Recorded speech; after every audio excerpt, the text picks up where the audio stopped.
আসসালামু আলাইকুম। আমি আপনাদেরকে আজকে দেখাবো লাউ দিয়ে চিংড়ি মাছ রান্নার খুবই সহজ একটা রেসিপি।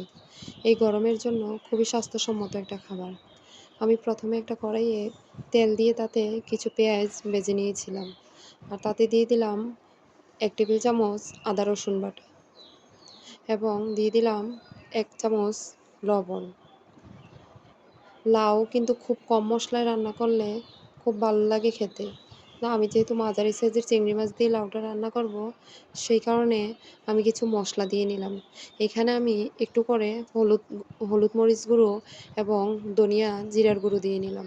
খুবই অল্প পরিমাণে আমি মশলাগুলো দিলাম। এখন মশলাগুলো ভালোভাবে কষিয়ে আমি তাতে চিংড়ি মাছগুলো দিয়ে দিব। চিংড়ি মাছগুলো মশলার সাথে একটু কষিয়ে নিব। চিংড়ি মাছগুলো কষানো হয়ে গেলে ওই পর্যায়ে আমি কুচি করে কেটে রাখা লাউগুলো দিয়ে দিব। আপনাদের কাছে জানি না আমার রান্নাটা কেমন লাগবে, কিন্তু এভাবে রান্না করে লাউটা খাওয়ার পর খুবই ভালো লেগেছিল। আপনারাও ট্রাই করে দেখতে পারেন যদি আমার রেসিপিটা আপনাদের কাছে ভালো লেগে থাকে। যে আমি এই পর্যায়ে কুচি করে লাউগুলা কড়াইতে দিয়ে দিলাম এবং আলতোভাবে নেড়েচেড়ে আমি একটু মশলার সাথে মিশিয়ে নিলাম।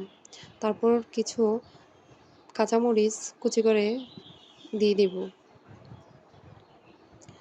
কাঁচামরিচগুলো দেওয়ার পর আমি একটা ঢাকনা দিয়ে লাউগুলোও ঢেকে দিব। আমি লাউয়ে কোনো এক্সট্রা পানি অ্যাড করি নাই। লাউ থেকে সাধারণত এমনিতেই অনেক পানি ওঠে। আমি কিন্তু এমনিতেও আজকের রান্নাতে কোনো পানি অ্যাড করি নাই লাউয়ে।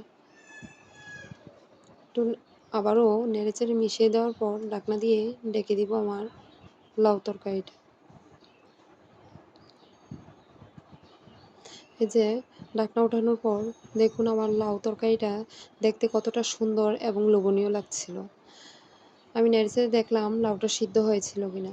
দেখলাম যে মোটামুটি সিদ্ধ হয়ে গেছে। তরকারিটা আমার 80% এর মতোই রান্না হয়ে গেছে। এই পর্যায়ে আমি দিয়ে দিব ধনিয়া পাতা কুচি করে।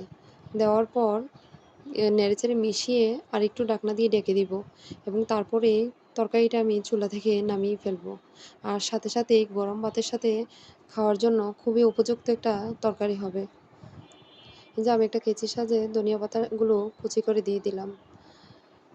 আপনারা যদি আমার রেসিপিটা ভালো লেগে থাকে তাহলে অবশ্যই একবার রান্না করে দেখবেন। খুবই ভালো হয়েছিল রান্নাটা।